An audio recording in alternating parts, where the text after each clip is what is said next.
All are there in class? कौन कौन है क्लास में?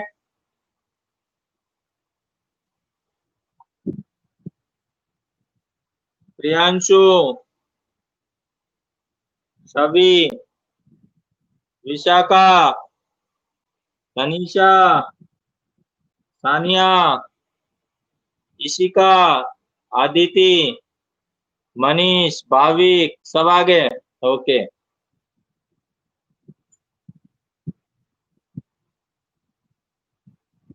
विशाखा हाय बोल रही है, बाय बोल रही है? क्या बोल रही है? कुछ समझ में नहीं आ रहा है। ये विशाखा हाय बोल रही है, बाय बोल रही है? ऋषभ क्लास में है? ओके। आज हम स्टार्ट करेंगे chapter number 5 page number 48। Chapter number 5 page number 48 industries. Chapter number 5 page number 48 industry start करेंगे। देखो, इंडस्ट्री जो है वो हमारे कंट्री की इकोनॉमी का बहुत बड़ा पार्ट है। हमारे कंट्री जो है वो 3 सेगमेंट्स, इकोनॉमी के 3 सेगमेंट्स में बंधी हुई है या बटी हुई है। Primary sector, secondary sector, tertiary sector. जो प्राइमरी सेक्टर होता है इसमें तुम्हारा आता है एग्रीकल्चर सेक्टर। जो सेकंड सेक्टर है तुम्हारा, सेकेंडरी सेक्टर, वो आती है तुम्हारी इंडस्ट्रीज। और जो टर्शियरी सेक्टर है इसमें आता है तुम्हारा ट्रांसपोर्टेशन। तो अब हम इसके बारे में पढ़ेंगे। सेकेंडरी एक्टिविटीज और manufacturing change raw materials into products of more value to people. As you have seen, pulp was changed into paper and paper into notebook. This represents the 2 stages of manufacturing process. The paper made from pulp and cloth made from cotton have had value added to them at each stage of the manufacturing process. In this way, the finished product has more value and utility than the raw material that it is made from. तो secondary sector क्या करता है? Secondary sector जो है वो raw materials को process करके एक फिनिश प्रोडक्ट में बदलता है। जैसे पेपर पल्प से पेपर तैयार होता है, पेपर से बुक्स, नोटबुक्स बनते हैं। तो इस तरीके से ये प्रोसेस होके एक कंप्लीट प्रोडक्ट बनता है। तो ये जो सेकेंडरी सेक्टर या इंडस्ट्रीज है, ये रॉ मटेरियल को जो है प्रोसेस करने के बाद में एक फिनिश गुड्स में जो है वो कन्वर्ट करते हैं। Industry refers to an economic activity that is concerned with production of goods, extraction of minerals, or provisions of services. Thus, we have iron and steel industry, coal mining industry, and tourism industry. तो इस तरीके से अलग अलग industry है। कुछ जो है वो मटेरियल बेसिस पे है, कुछ जो है वो मिनरल बेसिस पे है। तो जैसे आयरन एंड स्टील इंडस्ट्री भी है, फूड इंडस्ट्री है खाने पीने की, जो अपने अपने रॉ मटेरियल्स को प्रोसेस करके एक कंप्लीट प्रोडक्ट या फिनिश प्रोडक्ट बनाते हैं हमारे कंज्यूम के लायक हो। अब हम आते हैं classification of industries. Industries can be classified on the basis of raw materials, size and ownership. तो जो इंडस्ट्रीज है उनको हम क्लासिफाई करते हैं किस किस बेसिस पे? पहला रॉ मटेरियल, दूसरा साइज, तीसरा ownership. Raw material wise industries में भी agro based, mineral based, marine based and forest based depending on the type of raw material. तो इंडस्ट्री क्या किस किस टाइप के होते हैं? इंडस्ट्री मिनरल बेस्ड में होता है, एग्रो बेस्ड में होता है, मैराइन बेस्ड में होता है। इस तरीके से अलग अलग इंडस्ट्री होती है। Agro based industry use plant and animal based products as their raw materials. तो एग्रो बेस्ड इंडस्ट्रीज प्लांट्स और एनिमल बेस्ड प्रोडक्ट्स जो है वो यूज करती है। जैसे कि तुम्हारा शुगर केन यूज करके शुगर प्रोड्यूस हो रहा है, ये है तुम्हारा agro based industries. Cotton use करके कॉटन टेक्सटाइल बन रहा है, ये है तुम्हारा agro based industries. Mineral based industries are primary industry that use mineral ores as their raw material. जैसे आयरन और स्टील इंडस्ट्री है, वो आयरन ओर यूज करके उसको प्रोसेस करके फिर आयरन मैन्युफैक्चर करती है, तो ये हुआ तुम्हारा mineral based industry. The products of this industry feed on other industries. Iron made from iron ore is the product of mineral-based industry. This is used as raw material for manufacture of number of other products such as heavy machinery, building materials and railway coaches. तो ये जो agro based industry है, ये और भी कई industries को feed करती है, यानी पूर्ति करती है। जैसे आयरन एंड स्टील का यूज बहुत सारी चीजों में होता है, दूसरे प्लांट सेटअप करने में होता है, कंस्ट्रक्शन में होता है, रोड कंस्ट्रक्शन में होता है। तो इस तरीके से इसके जो है अलग अलग यूज लिए जाते हैं। उसके बाद आते हैं marine based industries. Marine based industries use products from the sea and oceans as raw materials. Industries processing sea food और manufacturing fish oil are some example. जो सी बेस्ड प्रोडक्ट्स को रॉ मटेरियल्स यूज करती है, जैसे fishing, fish oil, fish न केवल खाने में काम आती है बल्कि फिश में जो है बहुत सारे एंटीबायोटिक कैपेसिटीज होती है। जो लोग नॉन वेजिटेरियन है, नॉन वेज में सबसे जो फायदेमंद मीट है वो है व्हाइट मीट, जिसको हम फिश कहते हैं। फिश के मीट को हम कहते हैं व्हाइट मीट। ये हमारे लिए सबसे ज्यादा जो है फायदेमंद है। क्यों है? क्योंकि फिश जो है हमारे शरीर के अंदर में एंटीबायोटिक कैपेसिटीज को बढ़ाती है, यानी बीमारियों से लड़ने की क्षमता को जो है वो फिश बढ़ाती है। फिश ऑयल जो है बहुत सारे मेडिसिन बनाने के काम आते हैं। जैसे एक कैप्सूल आता है कॉड लिवर ऑयल, जो एक एंटीऑक्सीडेंट और एंटीबायोटिक कैप्सूल है, ये बनती है फिश ऑयल से। तो इस तरीके से ये जो है मैराइन बेस्ड इंडस्ट्री है। वर्ल्ड में एक्स्ट्रा इंफॉर्मेशन दे रहा हूं तुमको, वर्ल्ड में जो है सबसे ज्यादा जो लंबी उम्र वाले लोग होते हैं ऑन एवरेज, वो जापानीज लोग हैं।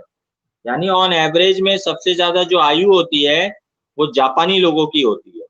उसका कारण ये है कि जापानीज लोग अपने डेली फूड में कुछ स्पेशल टाइप्स ऑफ फिश खाते हैं, जिससे उनके शरीर में एंटीबायोटिक कैपेसिटीज बढ़ जाती है, यानी बीमारियों से लड़ने की क्षमता जो है बढ़ जाती है, जिसके वजह से वो ज्यादा सालों तक जीते हैं। तो ये एक फैक्ट उनको जापानीज लोगों के बारे में बताया। अरे राम, इतने सारे फिश क्यों भेज रहा है? मैं खाना खा चुका, मेरा लंच हो गया, मेरा लंच हो गया, इतने सारे फिश भेजने की जरूरत नहीं है।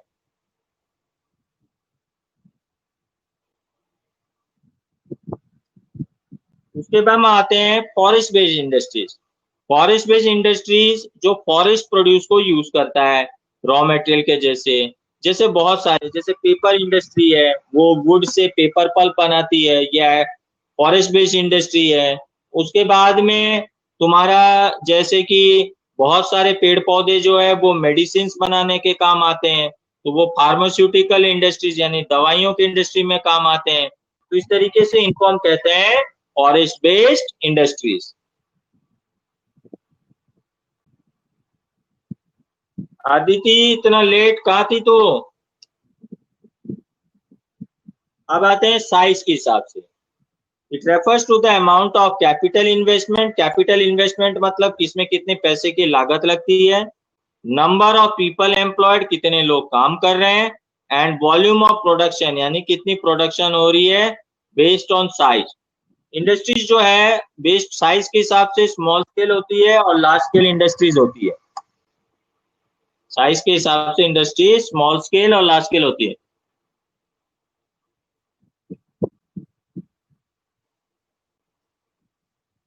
Cottage or household industries are a type of small scale industry where the products are manufactured by hand by the artisan. Cottage industry छोटे छोटे, जिसको हम हिंदी में कहते हैं लघु उद्योग। लघु उद्योग, घरेलू उद्योग भी कहते हैं। जैसे नमकीन पापड़ बनाते हैं, बास्केट बनाते हैं, पॉटरी मतलब मिट्टी के बर्तन बनाते हैं, इनका जो काम होता है इनको हम बोलते हैं कॉटेज इंडस्ट्री।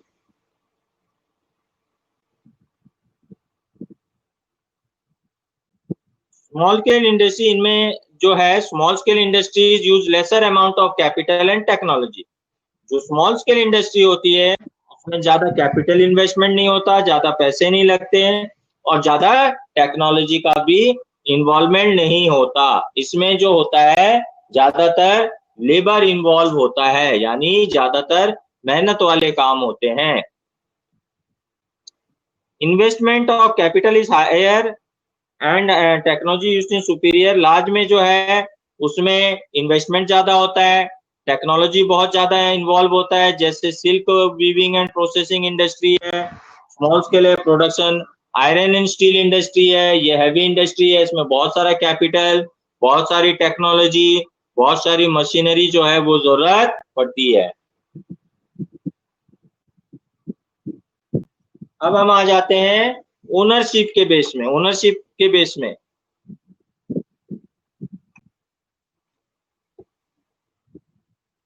ओनरशिप के बेस में industries can be classified into private sector, state owned और joint sector and cooperative sector. ये होता है बेसिस ऑफ ओनरशिप के बेस में।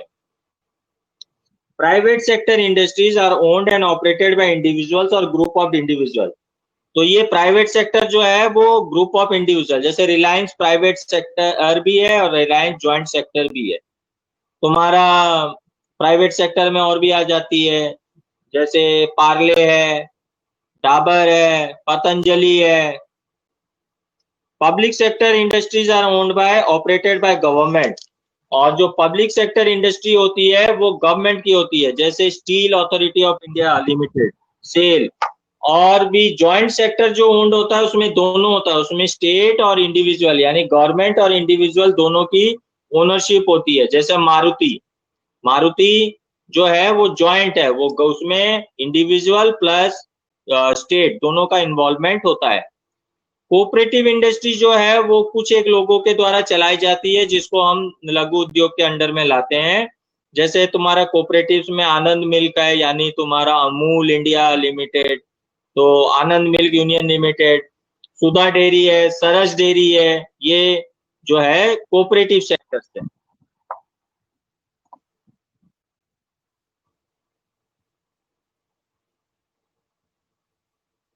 इसके बाद हम आते हैं कि factors affecting location of industries. कौन कौन से फैक्टर्स है जो लोकेशन ऑफ इंडस्ट्रीज में इंपॉर्टेंट है। सबसे पहले तुम्हारा आता है the factors affecting the location of industries are availability of raw material. जो इंडस्ट्री है वो ये देखती है इसको रॉ मटेरियल की सुविधा है कि, जैसे मान लो ज्यादातर जो शुगर मिल्स है वो यूपी बिहार रीजन में है, उसका रीजन जो है ज्यादातर शुगर केन जो उगती है वो यूपी बिहार रीजन में उगती है, इसलिए वहां पर शुगर इंडस्ट्रीज ज्यादा है क्योंकि रॉ मटेरियल इजीली अवेलेबल हो जाता है। तो इस तरीके से रॉ मटेरियल की जो अवेलेबिलिटी होती है वो बहुत इंपॉर्टेंट फैक्टर होता है कि रॉ मटेरियल जो है वो हमको पास के पास मिल जाए। उसके बाद आती है तुम्हारा लैंड। लैंड टोपोग्राफी क्या है, वाटर फैसिलिटीज है कि नहीं, ट्रांसपोर्ट फैसिलिटीज और मार्केट की जो पास की जो कनेक्टिविटी है, बड़ी सिटी है वो इंडस्ट्रीज से कितनी दूर है, कनेक्टिव मार्केट से कनेक्टिविटी है कि नहीं, ये सारी चीज जो है वो बहुत इंपॉर्टेंस रखती है लोकेशन ऑफ इंडस्ट्रीज के लिए। Industries are situated where some all of these factors are easily available. Sometimes the government provides incentives like subsidized power, lower transport and other infrastructure so that industries may be located in backward areas. Industrialization often lead to development of growth of towns and cities. Government जो है industrialisation को प्रोत्साहन देने के लिए, encourage करने के लिए जो है सब्सिडी देती है। सब्सिडी देती है का मतलब क्या हुआ, सब्सिडी देती है का मतलब ये होता है कि गवर्नमेंट जो है उनको कम रेट पे बिजली उपलब्ध करा देती है, लैंड उपलब्ध करा के देती है, उनको ट्रांसपोर्टेशन फैसिलिटीज जो है अवेलेबल करा के देती है। अब प्रश्न ये उठता है कि गवर्नमेंट यूं क्यों करती है, क्योंकि जितनी इंडस्ट्रीज डेवलप होगी उतनी हमारी कंट्री की इकोनॉमी भी डेवलप होगी। दूसरा रीजन ये है कि मान लो दूर दराज तक इंडस्ट्रीज डेवलप होगी तो उससे एम्प्लॉयमेंट क्रिएट होगा, लोगों को काम मिलेगा, लोगों को रोजगार मिलेगा। इसीलिए भी जो है गवर्नमेंट जो है इंडस्ट्रीज को जो है वो एनकरेज करती है। उसके बाद हम आते हैं industrial system. An industrial system consist of inputs, processes and output. तो वो इनपुट रॉ मटेरियल लेती है, प्रोसेस करती है, और उसको प्रोसेस करने के बाद जो है एक फाइनल प्रोडक्ट वो बनाती है। अरे राम, तू भैंसे दिख रहे हैं क्या तेरे को? ये गाय भैंसे क्यों बनाया है? हाँ?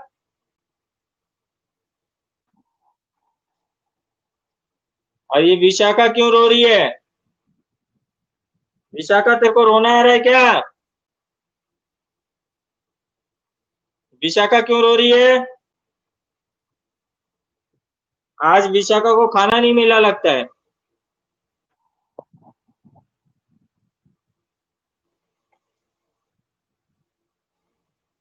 हंस रही है वो क्यों? तेरे को दांत दिख रहे क्या विशाखा का? अच्छा, मिल्क दे रहा है क्या राम मेरे को? तेरी फोटो दिख रही ना यहाँ साइड में रोते हुए? तेरी फोटो दिख रही है मेरे को रोते हुए? और कोमल दांत काट रही है। सारे 32 आउट है कोमल के। पूरी 32 ही दिख रही है।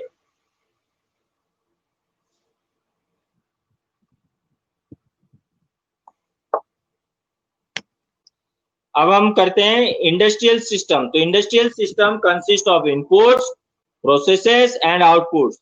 The inputs are the raw materials, labour, cost of land, transport, power and other infrastructure. तो एक इंडस्ट्री का इनपुट क्या क्या होता है? एक इंडस्ट्री का इनपुट होता है कैपिटल, लैंड, इंफ्रास्ट्रक्चर। ये सारी चीज जो होते हैं वो इंडस्ट्रीज के इनपुट होते हैं, यानी इन्वेस्टमेंट। उसके बाद the processes include a wide range of activities that convert the raw material into finished products। तो इसमें बहुत सारे एक्टिविटीज होती है जो रॉ मटेरियल्स को एक फिनिश प्रोडक्ट्स में जो है वो कन्वर्ट करती है। In case of textile industry, the outputs are end product and the income earn from it. Output क्या होता है? उसको प्रोसेस करने के बाद जो प्रॉफिट हम अर्न करते हैं उसको हम उसका आउटपुट कहते हैं। In case of textile industry, the inputs may be cotton, human labor, factory, transport cost वगैरह वगैरह। The process क्या क्या इन्वॉल्व होते हैं टेक्सटाइल इंडस्ट्रीज में? गिनिंग, स्पिनिंग, वीविंग, डाइंग मतलब होता है कलरिंग, एंड प्रिंटिंग। आउटपुट क्या होता है? जो शर्ट हम पहन रहे हैं, टी शर्ट पहन रहे हैं, that is the output.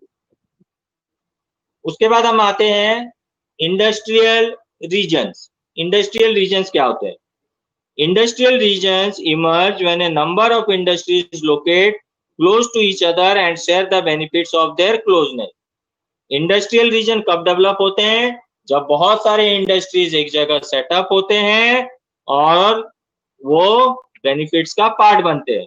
Major industrial region of the world are North America, western, central Europe, eastern Asia.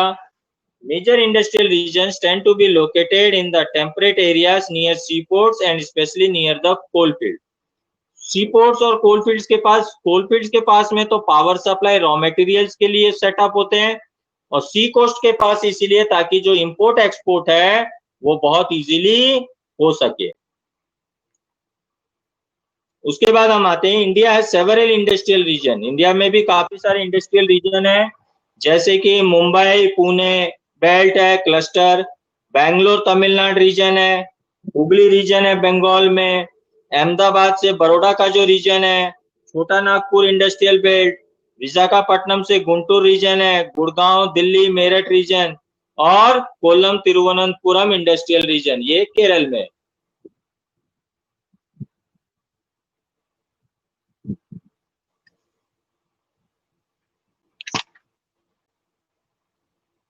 उसके बाद आ जाओ page number 52, distribution of major industries.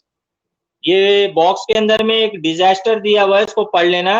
ये दिखाया हुआ है कि एक इंडस्ट्रियल डिजास्टर कैसे होता है। एक बार एक ट्रेजेडी इंडस्ट्रीज के अंदर में किस तरीके से हादसे होते हैं, किस तरीके से इंडस्ट्रीज के अंदर में एक्सीडेंट होता है, उसका एक एग्जांपल यहाँ दिया हुआ है इंडस्ट्रियल डिजास्टर में। ये एक बार देख लेना, भोपाल में गैस लीक हो गया था जिसकी वजह से काफी लोगों की जान चली गई थी, तो भोपाल कांड के नाम से मशहूर था वो। तो इसको देख लेना, बॉक्स में दिया हुआ है, तो एक बार इसको ओवरलुक कर लेना।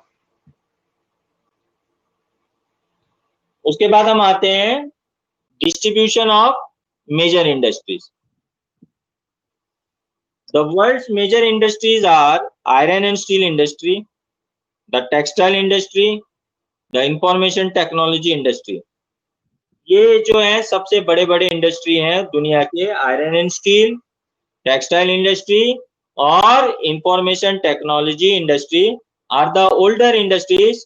ये दोनों तो टेक्सटाइल और आयरन और ओल्डर इंडस्ट्री, पुराने इंडस्ट्रीज है, लेकिन इंफॉर्मेशन टेक्नोलॉजी जो है वो तुम्हारे नई इंडस्ट्री है। The countries in which iron and steel industry is located are, कौन कौन से कंट्री है? जर्मनी है, यूएसए है, चाइना है, जापान, रशिया। और टेक्सटाइल इंडस्ट्री ज्यादा कहां पर है? India, Hong Kong, South Korea, Japan और Taiwan. The major hubs of information technology industry are, सबसे ज्यादा इंफॉर्मेशन टेक्नोलॉजी इंडस्ट्री कहां पर है? सिलिकॉन वैली, सेंट्रल कैलिफोर्निया में, और हमारे इंडिया की सिलिकॉन सिटी जो है वो बैंगलोर है।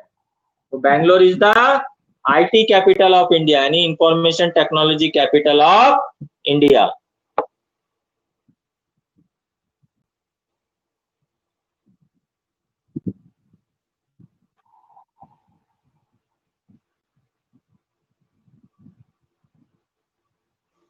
अब हम थोड़ा सा देखेंगे आयरन एंड स्टील इंडस्ट्री के बारे में। Like other industries, iron and steel industry too comprises various inputs, process and output। क्योंकि आयरन एंड स्टील इंडस्ट्री एक हैवी इंडस्ट्री है, एक बड़ी इंडस्ट्री है, तो इसमें कई सारे प्रोसेस इन्वॉल्व होते हैं, इनपुट्स, प्रोसेसेस और आउटपुट।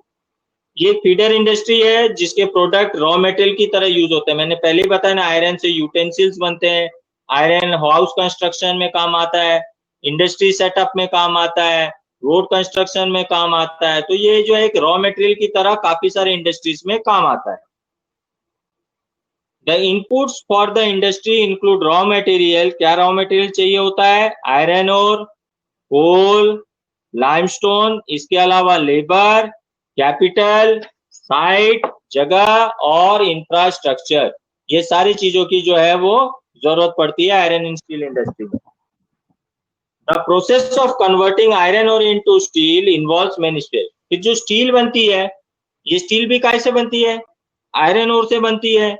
तो आयरन ओर से जो स्टील कन्वर्ट होता है, इसके भी कई प्रोसेस होते हैं, इसमें भी कई तरीके की प्रोसेसिंग होती है, जो प्रोसेसिंग के बाद में जो है आयरन जो है वो स्टील में कन्वर्ट होता है।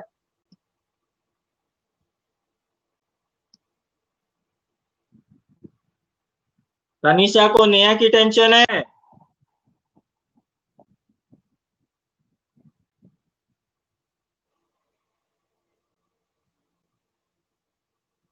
तो इसमें क्या होता है, जो रॉ मटेरियल होता है उसको पहले ब्लास्ट फर्नेस के अंदर में डाला जाता है, जहां इसको पिघलाया जाता है। उसके बाद फिर इसको रिफाइन किया जाता है।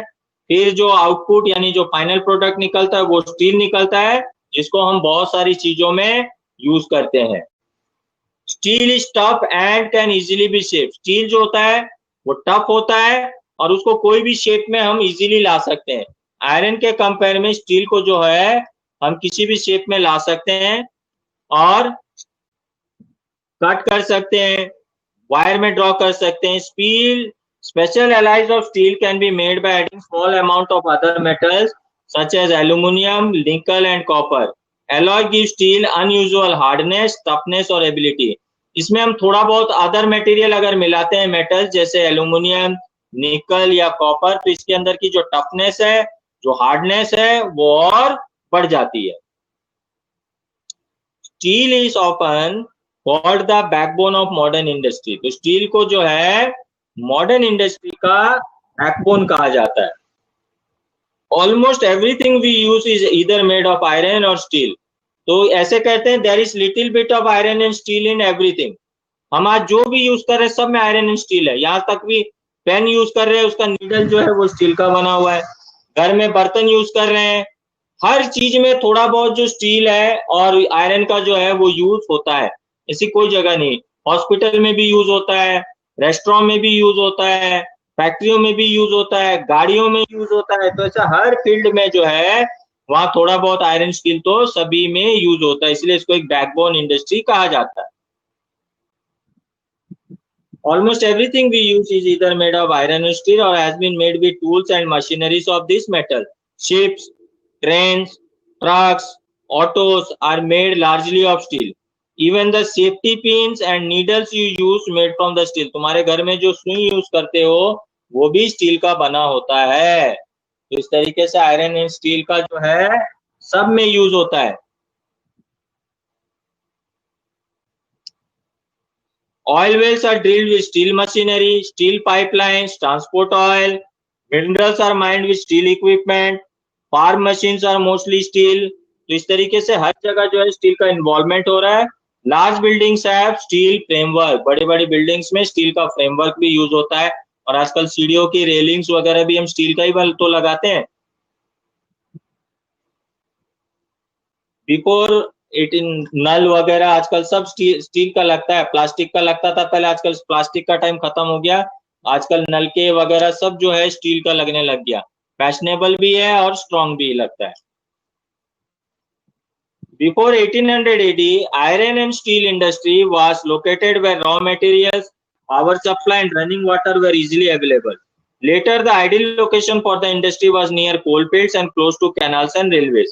पहले जो है आयरन एंड स्टील इंडस्ट्री वहां लगाई जाती थी जहां इजीली रॉ मटेरियल मिल जाए, पावर सप्लाई मिल जाए, पानी मिल जाए, रनिंग वाटर। बाद में कोल फील्ड्स के पास में शुरू हुई, रेलवेज का जहां डेवलपमेंट था वहां पर डेवलप किया गया। आफ्टर 1950 के बाद में iron and steel industry began to be located on large areas of flatland near seaport. उसके बाद 1950 के बाद में जो है आयरन और स्टील इंडस्ट्रीज को सी पोर्ट्स के पास भी जो है वो डेवलप किया गया। This is because by this time steel works had become very large and iron ore had to be imported from overseas. उस समय इसका रीजन ये था कि स्टील की डिमांड बहुत ज्यादा जो है वो बढ़ गई थी और उस समय जो है हमारे देश में आयरन ओर इतना अवेलेबल नहीं हो पा रहा था, तो हमको जो है दूसरे देशों से जो है आयरन ओर इंपोर्ट करना पड़ता था। In India, iron and steel industry has developed taking advantage of raw materials. तो raw materials की अवेलेबिलिटी के कारण जो है आयरन और स्टील इंडस्ट्री जो है अब हमारी कंट्री में धीरे धीरे जो है वो डेवलप होती जा रही है। चीप लेबर मिल जाता है, ट्रांसपोर्ट और मार्केट सिस्टम मिल रहा है और ये जो है मेजर सिटीज है जहां पर देश के लिए, पूरी कंट्री के लिए और एक्सपोर्ट के लिए भी सबसे ज्यादा स्टील बनता है। तो कौन कौन से all the major important steel producing centres are, बड़े बड़े स्टील प्रोड्यूसिंग सेंटर कौन कौन से हैं? Bhilai, Durgapur, Burnpur, Jamshedpur, Rourkela, Bokaro are situated in the region spreads over 4 state. कौन कौन से स्टेट में? वेस्ट बंगाल, झारखंड, उड़ीसा, छत्तीसगढ़, भद्रावती एंड विजयनगर कर्नाटक में। Visakhapatnam in Andhra Pradesh, Salem in Tamil Nadu are other important steel centers utilizing local resources. इसके अलावा और बड़े स्टील प्लांट कहाँ पर है? विशाखापट्टनम आंध्र प्रदेश में और सलेम तमिलनाडु में भी देश के बड़े स्टील प्लांट्स हैं जहां पर स्टील मैन्युफैक्चर किया जाता है। यहाँ तक सबको समझ में आ गया? क्लियर है?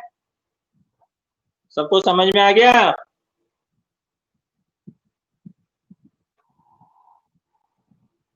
क्लियर है यहाँ तक सबको? किसी को कोई डाउट? कोई डाउट किसी को? तो आज के लिए इतना ही। नेक्स्ट क्लास में फिर हम जमशेदपुर टॉपिक से शुरू करेंगे। So that's it for today. Thank you and have a nice day.